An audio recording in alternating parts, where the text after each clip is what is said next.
Tonight we report on a large fire that burned 300 acres west of Quincy and a mini forum for prosecutor candidates. What's happening in sports, Bob? Ephrata football knocks off number 5 ranked Othello, and Moses Lake upsets Lewis and Clark on the road. Here's a glance at our Weather Center forecast. It was a hot one out there this afternoon to kick off the new work week. In a minute, I will have your extended forecast and let you know for how much longer the heat is expected to stick around. I'm Alan Troop, and we have all this and much more on iFiber One News. From the iFiber One HD studio here in the heart of the Columbia Basin, this is iFiber One News, your #1 source for local news, sports headlines, and our very own Weather Center forecast covering the entire Columbia Basin. This is iFiber One News, and it starts now.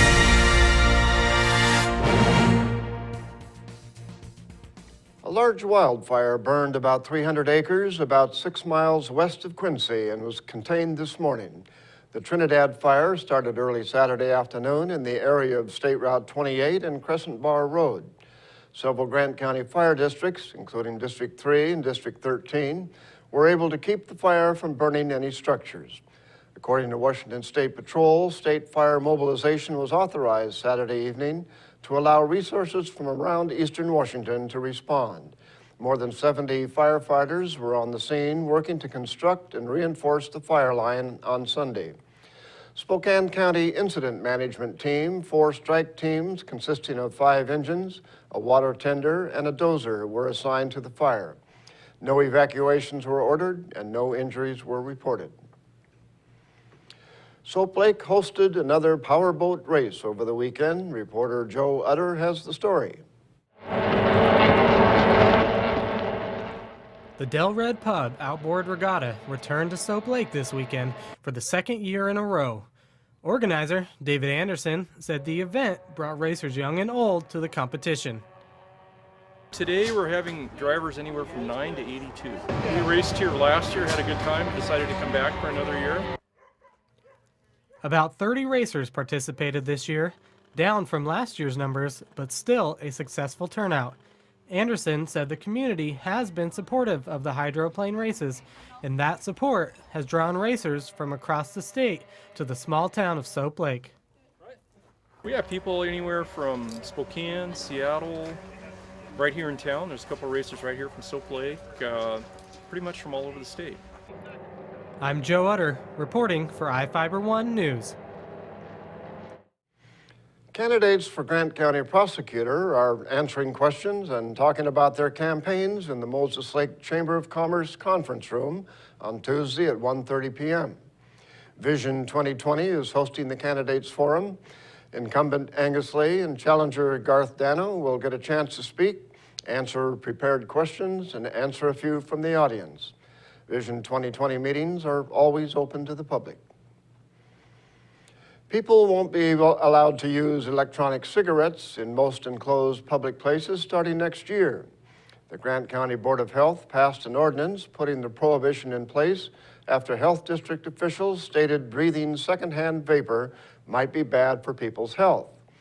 The initial draft of the ordinance would have prohibited using electronic cigarettes in any public place, but a majority of the board members decided to allow using the devices in stores dedicated to selling the product. The change came after Sean McNeely, the owner of First Class Vapor, said it would hurt his business if people couldn't test different flavors. Moses Lake Irrigation and Rehabilitation District Director Ken Kernan has resigned. Kernan served as a director since being elected in December of 2012. He stated he plans to travel with his wife and agrees with the direction the district is taking. Kernan wrote in his letter, "I know that the current board's priority is the well-being of our lake and the impact its care has on the citizens of Moses Lake." Kernan's term expires in December of next year. The Grant County Board of Commissioners will be appointing a new director to complete Kernan's term. Now we take a look at people being sought by law enforcement. This is Sheriff Tom Jones with the Grant County Sheriff's Office. Each of the people you see here have a warrant for their arrest. If you see any of these people, we ask you do not attempt to detain or apprehend them, but call us at 509-762-1160 or send us an email at crimetips@co.grant.wa.us. If the person is presenting a danger, call 911. With your help, we can bring these people to justice and make our community safer. We'll be right back after this. Are you looking to improve your or your child's smile? At Casciati Orthodontics, we make it our mission to make braces more affordable and fun. Our business has proudly served the Columbia Basin for over 20 years, and our new conveniently located state-of-the-art facility offers a relaxing environment full of fun activities for the kids.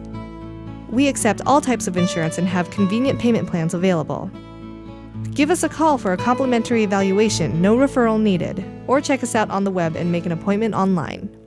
At Moses Lake Community Health Center, we have had the privilege to serve the local communities since 1978. What I like about working at this clinic more than any other clinic that I've worked at is the patient care. With the patient care team that we've assembled, it allows us to take care of these many facets of the patient and their family's needs. Please take the opportunity to experience the high-quality care provided at our clinics.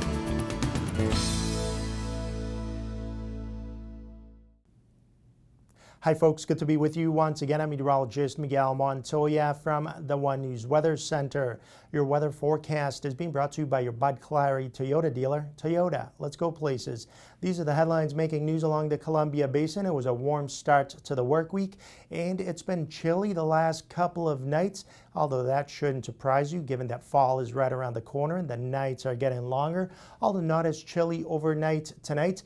And our extended forecast features warm to hot days, so no extreme cold is in our extended forecast. You will see that in a minute, and we might be looking at some rain on Thursday.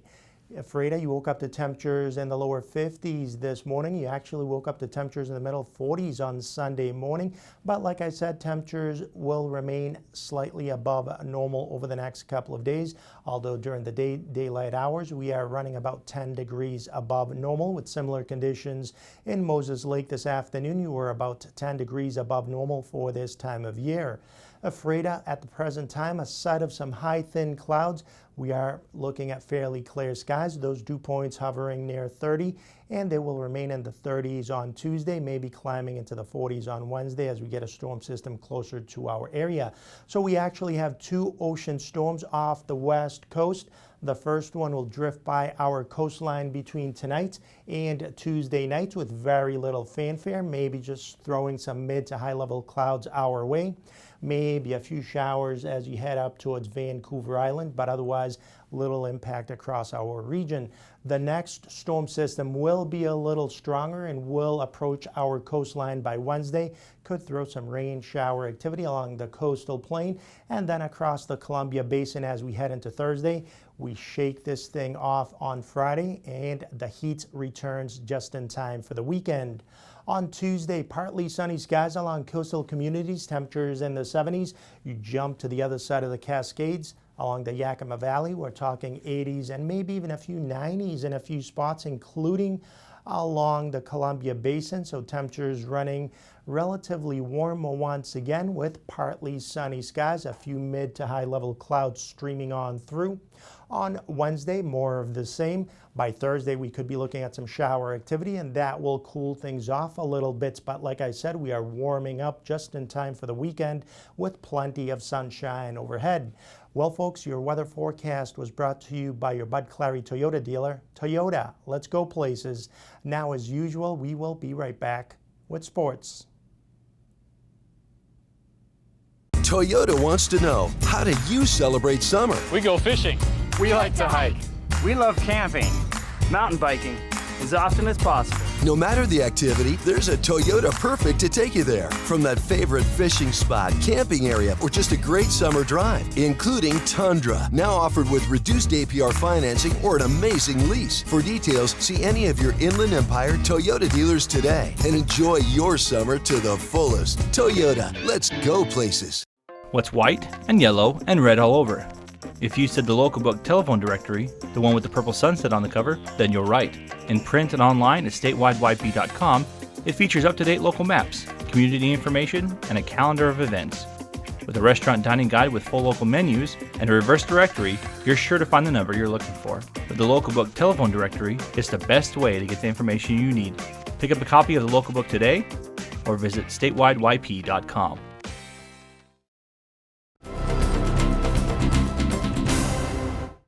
Well, if you were unable to catch the Ephrata Othello football game at Kiwanis Field Friday night, you missed a good one as the Tigers upset the Huskies in front of a frenzied home crowd. Reporter Sean Wells has the story. After a nail-biting 28-27 loss to Royal City, Ephrata head coach Jay Mills wanted his team to be more consistent. Senior quarterback Lloyd Burleson stepped up to the task. The Tigers took down Othello 35-12, with Lloyd completing 11 of 13 pass attempts for 191 yards and 3 touchdowns. Lloyd's main target was senior Nick Lobe, who caught all 3 of Lloyd's touchdown passes and had a rushing touchdown. Nick had a great game. You get him, we're trying to get those guys the ball in space and just let them be the athletes they are. And Nick had a wonderful game, played hard, and did a great job on defense, too. The Tigers also took advantage of 4 Othello turnovers. Coach Mills was happy the way his defense out-physicaled the Huskies, giving his offense more opportunities to score. Anytime you can get turnovers on defense, especially in order to get a win like this, you've got to have some turnovers on defense. And our kids hit well and got the ball back for our offense so we could control the game. Ephrata hopes the winning streak continues when they take on East Valley at home next Friday. For iFiber One News, Sean Wells.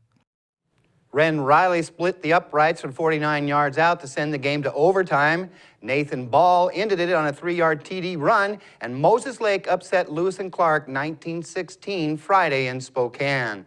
The Chiefs were fortunate to be in the game after turning the ball over 4 times, but Lewis and Clark wasn't able to capitalize on all the miscues, and the Chiefs made the Tigers pay for it. John Lindquist ran for 79 yards and 2 touchdowns, but the Jacks came up on the short end of a 21-14 score with Sela. The contest was a CWAC opener for both teams. The Jacks rushed for 208 yards, but did not complete a pass in the game. Angelo Rivera rushed for 255 yards and 4 touchdowns. Quarterback Aaron Fitz accounted for 4 more, 2 with his legs and 2 with his arm, and Republic blew past ACH 64-32 Friday. The game was within the Warriors' reach through the first half of play. It slipped through their grasp when the Tigers doubled ACH's point total in the second half. The Warden Cougars came within a whisker of their second win in as many games Friday. A missed field goal late in the fourth quarter was a difference maker in a 24-21 home contest with Chewelah. Chewelah led 6-0 early. Warden answered back with an Orlando Alba rushing touchdown, and the Cougars went up top 7-6. Warden converted a Chewelah fumble at the Cougar 19 to 6 points as the first quarter came to an end. Chewelah capitalized on a second quarter Connor Hayes interception to close the gap to 13-12. Warden had a chance to answer, but Alba's 25-yard field goal attempt was blocked. Chewelah marched downfield for the go-ahead score to take an 18-13 lead into the locker room. The visitors stretched the score to 24-13 in the third quarter. The Cougars scored with 7 minutes to go in the game to get within 3 points. Warden had an opportunity to go up with 2 minutes left, but had to settle for a game-tying field goal attempt. The kick was wide, and Chewelah dodged a bullet. Moses Lake girls soccer made the long trek to Puyallup Saturday and back. The girls were exhausted when they returned, but they have a win to show for it after turning back Emerald Ridge 2-1 on the Jaguars' home turf. The Chiefs match up with Eisenhower at home Tuesday to open league play. Chloe Spencer scored 2 goals, and the Ephrata girls turned back Grandview 2-1 Saturday. It was the team's second win in a row. The 2-0 Tigers continued their non-league schedule when they head to Connell Tuesday to match up with the Eagles. We'll be back after this.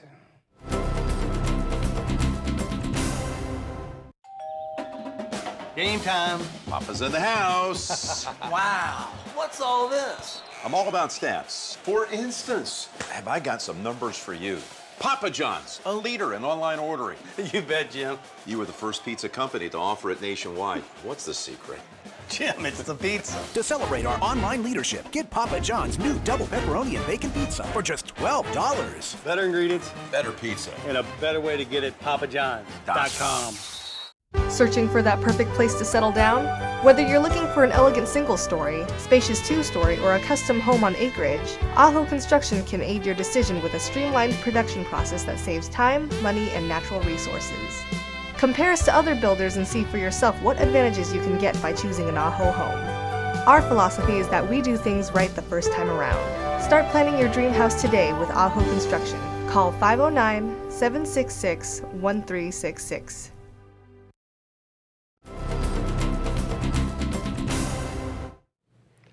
Our spotlight story tonight is about how Quincy enjoyed Farmer Consumer Awareness Day.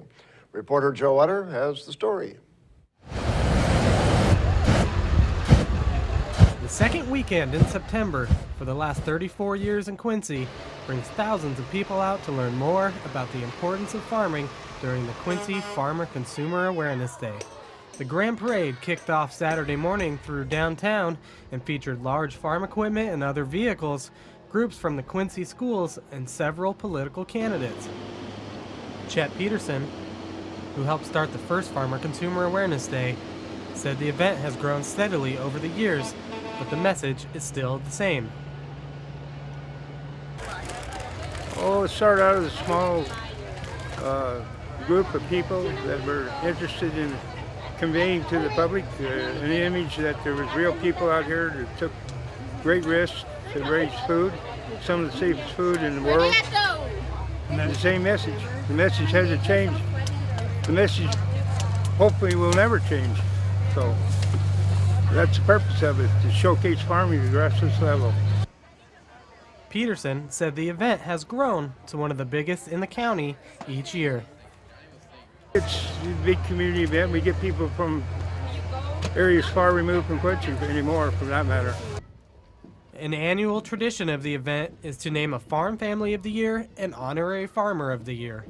The Yeats family, who's farmed in the area for nearly 4 decades, took home Farm Family of the Year. Alex McGregor, president of the McGregor Company and a member of the Mid-Columbia Agriculture Hall of Fame, was awarded Honorary Farmer during this year's event. Before the parade, people gathered at Memorial Park for the dedication of the Veterans Memorial Plaque to honor local military heroes. While those in attendance were able to learn more about the importance of farming, especially in Grant County, more entertainment was featured at Quincy High School, including a large classic car show, as well as indoor exhibits and fun for the whole family. Peterson said organizers have worked hard to keep the event family-oriented over the 34 years. I'm Joe Utter, reporting for iFiber One News. We'll be right back after this.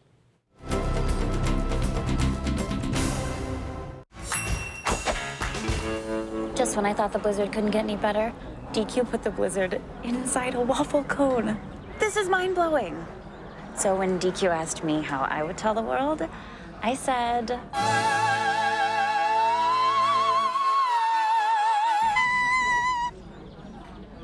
Sounds better in Italian.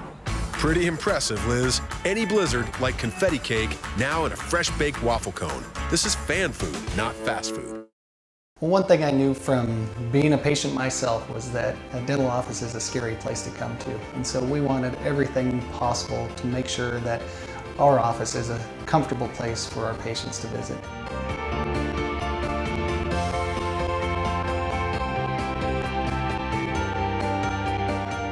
The patients that I have, my clients, have made me a part of this community, and we want to give back in every way possible.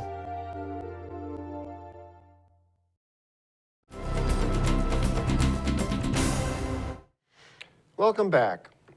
Grant County Fire District 3 and Quincy agreed to a firefighting service contract last Thursday and expect to sign in October. Fire district and city officials have been involved in 2 years of negotiation for the district to provide firefighting services to the city. The council approved its final offer to the district for a 7-year contract starting in 2016 at $485,000 with annual increases between 2% and 4%.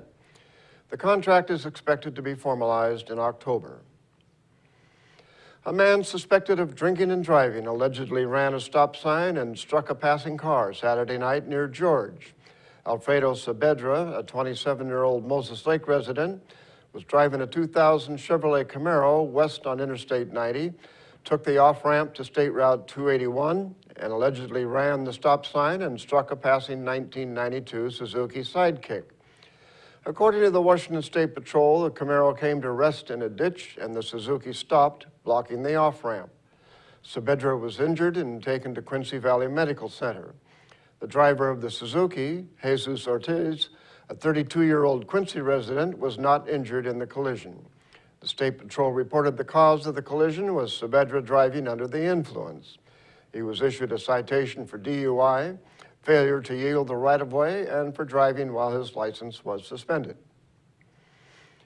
In Northwest news, a federal warrant has been issued for a father suspected of taking off with his 9-year-old son on a sailboat, possibly into the Pacific Ocean. As Cairo reporter Graham Johnson explains, they fear it's a case of parental kidnapping. 9-year-old Billy Hansen was supposed to be back with his mother in Pennsylvania by now after spending time with his father in Seattle. 46-year-old Jeff Hansen lives on a sailboat that had been moored at Shilshole Marina.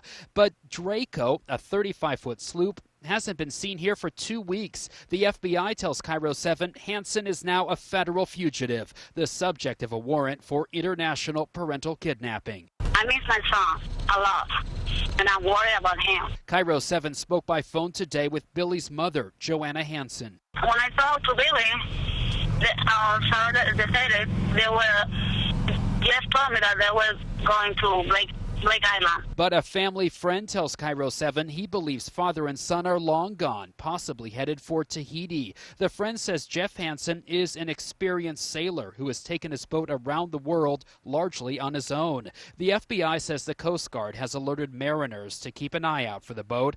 Agents tell Cairo 7 Billy cannot swim, and they say there are possible issues with his father that have them concerned, but they did not provide details. I love my son, and I want him back. Before Billy and his father left on the boat for what was supposed to be a short trip, Billy's mother was so concerned about them coming back, she called police. And the FBI tells me local law enforcement made contact with Jeff Hansen, who assured them he would have his son back on time. Well, today the FBI tells me if anyone has seen Billy, his father, or the sailboat since August 30th, please call 911. I'm Graham Johnson, Cairo 7 Eyewitness News.